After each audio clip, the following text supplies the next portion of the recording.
Título 6º. Do patrimônio e regime financeiro. Capítulo 1º. Do patrimônio. Artigo 66. O patrimônio da universidade será gerido na forma deste Estatuto e do Regimento Geral, complementados por normas baixadas pelos órgãos competentes da instituição, observada a legislação federal pertinente. Capítulo 2º. Da administração financeira. Artigo 67. O orçamento anual da universidade consignará os recursos necessários à cobertura das despesas e encargos previstos para o período. Parágrafo único.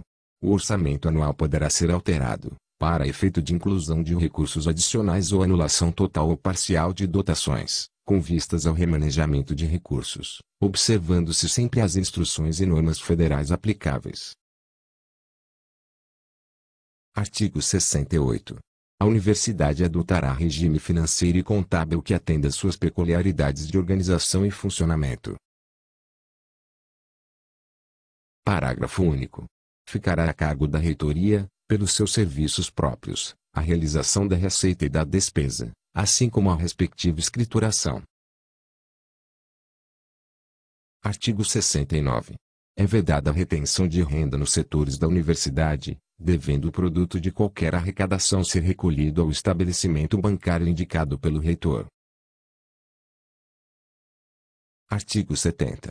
A universidade criará mecanismos que permitam às unidades acadêmicas e aos departamentos a monitoração dos recursos auferidos pela prestação de serviços, com garantia da transparência na aplicação dos recursos. Artigo 71. Os recursos provenientes de prestação de serviços, convênios, auxílios, ajustes ou similares serão incorporados ao orçamento anual, salvo os extra-orçamentários previstos em legislação específica, assegurada a aplicação de recursos na própria unidade geradora, quando for o caso. Parágrafo único.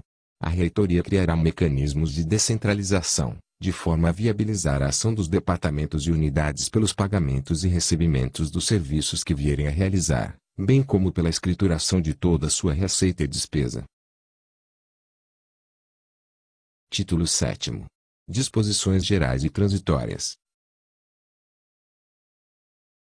Artigo 72.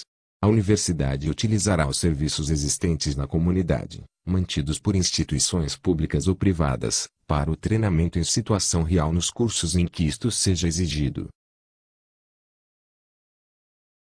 Parágrafo único. Quando, além do emprego dos recursos da comunidade, tiver a universidade de manter serviços próprios de experimentação, demonstração e aplicação, estes serão organizados como parte das respectivas unidades e terão proporções correspondentes ao seu objetivo limitado, sem visar diretamente a fins assistenciais, lucrativos ou quaisquer outros estranhos à missão universitária. Artigo 73. Os órgãos colegiados da universidade somente poderão deliberar, em primeira convocação, com a presença da maioria dos seus membros, ressalvados os casos em que seja exigido quórum especial. Parágrafo 1º. Em segunda convocação, 30 minutos após, os colegiados poderão reunir e deliberar com qualquer números, se assim dispuser o ato convocatório, salvo nas matérias que exijam quórum especial. Parágrafo 2º. E os membros dos órgãos colegiados terão direito apenas a um voto nas deliberações, mesmo quando a eles pertençam sob dupla condição, e os respectivos presidentes terão também o voto de qualidade. Parágrafo 3º. Nos órgãos colegiados e comissões universitários, inclusive nos que tratarem da elaboração e modificações estatutárias e regimentais, bem como da escolha de dirigentes, os docentes ocuparão 70% dos assentos. Artigo 74.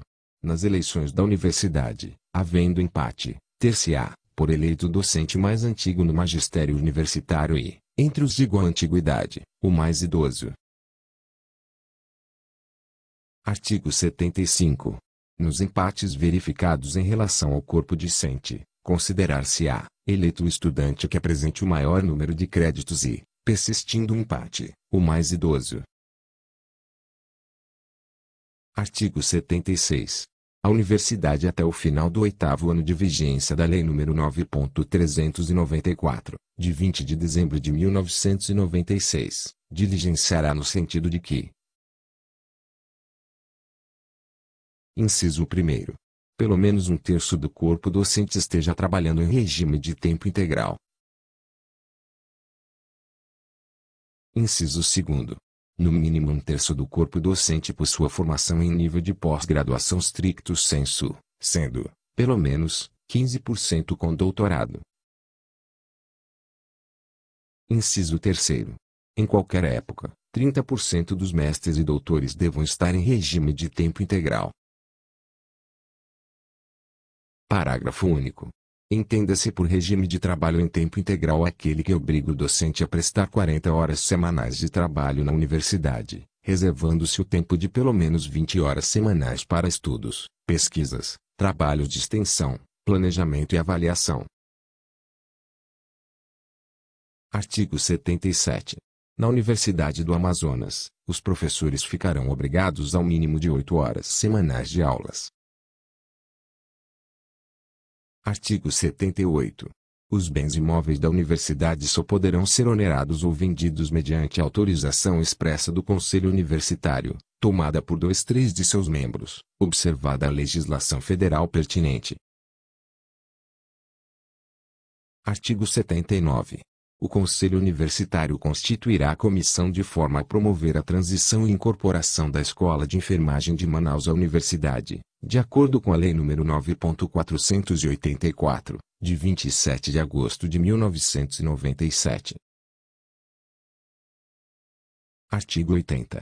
O reitor providenciará para que, no prazo de 120 dias, a contar da vigência deste Estatuto, o regimento geral, devidamente de acordo com as normas da Lei nº 9.394, de 10 de dezembro de 1996, seja submetido ao Conselho Universitário. Artigo 81. O presente Estatuto, uma vez aprovado pelo Conselho Nacional de Educação e homologado pelo Ministro da Educação e do Desporto, entrará em vigor na data de sua publicação, revogadas as disposições em contrário.